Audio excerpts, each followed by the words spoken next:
سیدنا علی کی فوج نے جب نیزوں پہ بلند ہوتی ہوئی اللہ کی کتاب کو دیکھا تو جنگ روک دی، اور دونوں طرف سے دو ثالث مقرر ہوئے، حضرت علی کی طرف سے ابو موسیٰ اشعری رضی اللہ عنہ وارضاہ، اور امیر معاویہ کی طرف سے عمرو بن عاص، اور ان کو رمضان تک کا وقت دیا گیا کہ رمضان کے اندر تم اپنا فیصلہ سنا دیجئے۔ اس کے بعد امیر معاویہ دمشق کی طرف لوٹ آئے، سیدنا علی کوفے کی طرف روانہ ہو گئے۔ سیدنا علی رضی اللہ عنہ وارضاہ کی فوج کے اندر اس ثالثی کے مسئلے پر اختلاف پیدا ہوا۔ سیدنا علی کی فوج کا ایک گروہ کہنے لگا یہ کام اچھا ہوا، مسلمانوں میں صلح صفائی ہو گئی، وہ جو خون بہ رہا تھا وہ رک گیا۔ دوسرا گروہ کہنے لگا تم نے اللہ کی کتاب کو چھوڑ کر ایک انسانوں کو یا دو انسانوں کو فیصلہ کرنے کا اختیار دیا، تم نے بہت بڑا گناہ کیا۔ اور یہ 12,000 افراد فوج سے الگ ہو گئے جو ثالث مقرر کرنے کے مخالف تھے، اور انہیں خارجی کہا گیا، یہ خوارج تھے جنہوں نے حضرت علی پہ خروج کیا۔ اس مقررہ مدت میں دونوں ثالثوں نے فیصلہ سنا دیا، اور دونوں کا فیصلہ ایک دوسرے سے مختلف تھا۔ ابو موسیٰ اشعری کا فیصلہ تھا کہ سیدنا علی اور معاویہ میں سے کسی کو خلیفہ مقرر نہ کیا جائے، انہیں چھوڑ کر مسلمان جسے چاہے خلیفہ چن لیں۔ عمرو بن عاص کا فیصلہ تھا کہ ابو موسیٰ اشعری نے سیدنا علی کو خلافت سے الگ کر دیا تو ان کی جگہ پہ میں سیدنا معاویہ کو خلیفہ مقرر کرتا ہوں۔ سیدنا علی کے حامیوں نے اس فیصلے کو تسلیم نہ کیا۔ سیدنا علی فوج لے کر دمشق کی طرف جانا چاہتے تھے کہ خارجیوں نے، ان خوارج نے، یہ خوارج کی نسل سیدنا علی کے دور سے لے کر آج کے دور تک چلتی آ رہی ہے، جو اہل ایمان، اہل توحید مسلمانوں کے خون کو جائز سمجھتے ہیں، ان پہ حملے کرتے ہیں، ان کا قتل غارت کرتے ہیں، مواحد مسلمان حکمرانوں کے خلاف بغاوت اور خروج کرتے ہیں۔ ان خوارجیوں نے، ان خوارج نے، ان خارجیوں نے فتنہ فساد پھیلایا، گروہ در گروہ بن کر، ٹولیے بن کر مسلمانوں کو لوٹنا شروع کیا۔ تو سیدنا علی نے پہلے ان کو سزا دینا، ان سے نمٹ لینا، بہتر جانا، اور ان سے جنگ کی جس میں 4,000 خارجی قتل ہوئے اور ان کی کمر ٹوٹ گئی، لیکن یہ چین سے نہ بیٹھے، یہ سکون سے نہ بیٹھے، ان کی سازشیں وہ جاری اور ساری رہی۔ بالآخر ان خارجیوں نے سیدنا علی، سیدنا معاویہ، سیدنا عمرو بن عاص رضی اللہ عنہم اجمعین، ان تینوں کو قتل کرنے کا پروگرام بنایا۔ عبد الرحمن بن ملجم کے ذمے سیدنا علی کو شہید کرنا، برق بن عبداللہ کے ذمے سیدنا معاویہ کو، عمرو بن بکر کے ذمے سیدنا عمرو بن عاص کو قتل کرنے کی ذمہ داری لگائی۔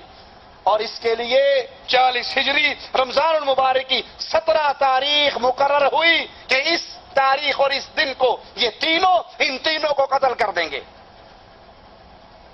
امیر معاویہ رضی اللہ عنہ وارضاہ نماز کے لیے نکلے، فجر کی نماز کا وقت مقرر ہوا، ان پہ حملہ ہوا، لیکن وہ کامیاب نہ ہو سکا، ان کو معمولی زخم آئے اور اس کو گرفتار کر لیا گیا۔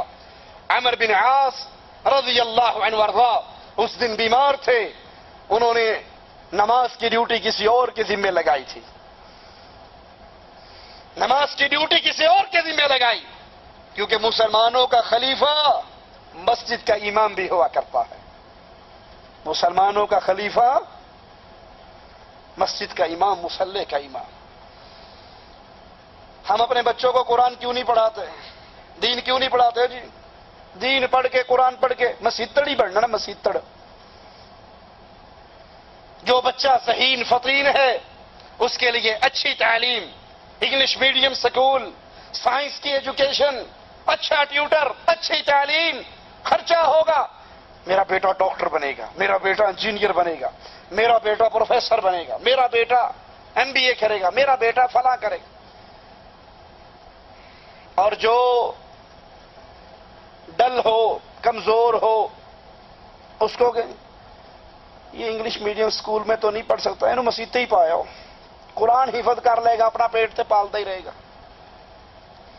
قرآن کا حافظ، مسجد کا امام ہمارے نزدیک برا، کمزور، کمی، کمین۔ آپ نے دیکھا نہیں، نابینے کو ہمارے ہاں کیا کہتے ہیں؟ نابینے کو، وہ بندہ نابینا جا رہا ہو، اندھا جا رہا ہو، حافظ صاحب نہیں سنا آپ نے؟ نابینے کو حافظ کہیں گے. کسی نے پینٹ شرٹ پہنی، بابو بنا، اینک لگائی، اچھا بہترین ویل ڈریس ہے، اس کو کوئی حافظ نہیں کہے گا. سر اور اندھا، اس کو بیچارے کو ایک صورت بھی یاد نہ ہو، اسے کہیں گے حافظ صاحب. حافظ صاحب آگے گلی بند ہے، حافظ صاحب ادھر مڑ جاؤ. کیوں؟ یہ ذہن کے اندر گندی سوچ اتنی بس چکی ہے کہ جو اندھا ہوتا ہے سوائے قرآن کا حافظ بننے کے اسے کوئی کام نہیں آتا، وہ صرف حافظ بنتا ہے.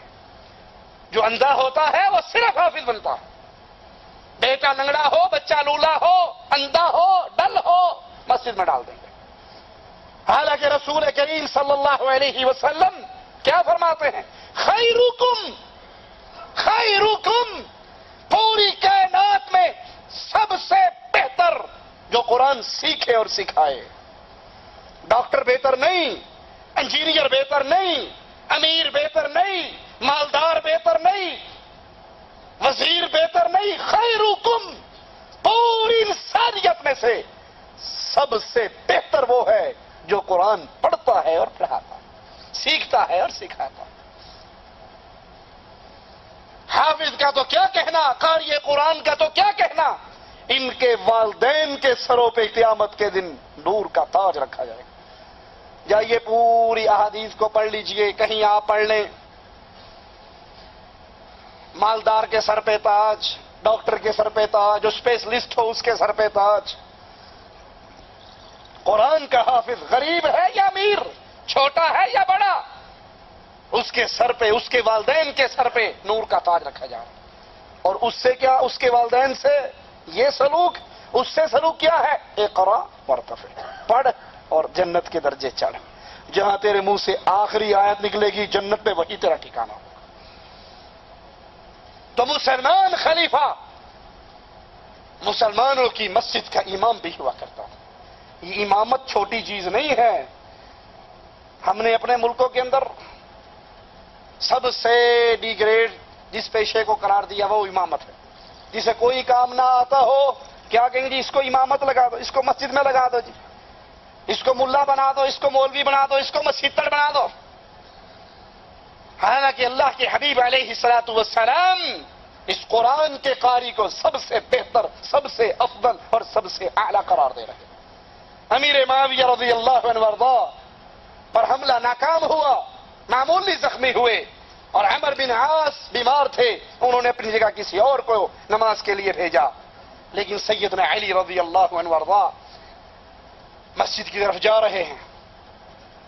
عبد الرحمن ابن ملجم، یہ مجرم، یہ اللہ کا دشمن، راستے کے اندر گھات لگا کر بیٹھا ہے اور اپنی تلوار کو زہر سے بھرا ہوا سیدنا علی کے اوپر وار کرتا ہے، جو ان کے سر پہ پڑتا ہے.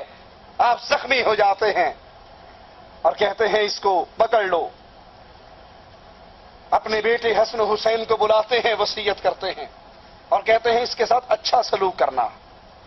اگر میں بچ گیا میں خود اس سے جو چاہے ماجرا کروں، چاہے انتقام لوں، سزا دوں اور چاہے معاف کر دوں. لیکن اگر میں اس زخم میں مارا گیا پھر قیامت کے دن میں اس سے بدلہ لوں گا. اللہ کے دربار میں میرا اس سے ماجرا ہوگا. اگر میں مارا جاؤں تو اس کو مار دیا جائے، اس پہ حد قائم کر دی جائے، اور اگر میں بچ جاؤں تو پھر میں اپنا ماجرا اس کے ساتھ خود نبیڑوں گا. لیکن وہ تلوار زہر سے بھری ہوئی، وہ تلوار، وہ زہر آپ کے جسم میں اپنا اثر دکھا گیا اور آپ اسی زخم کی تاب نہ لاتے ہوئے شہید ہو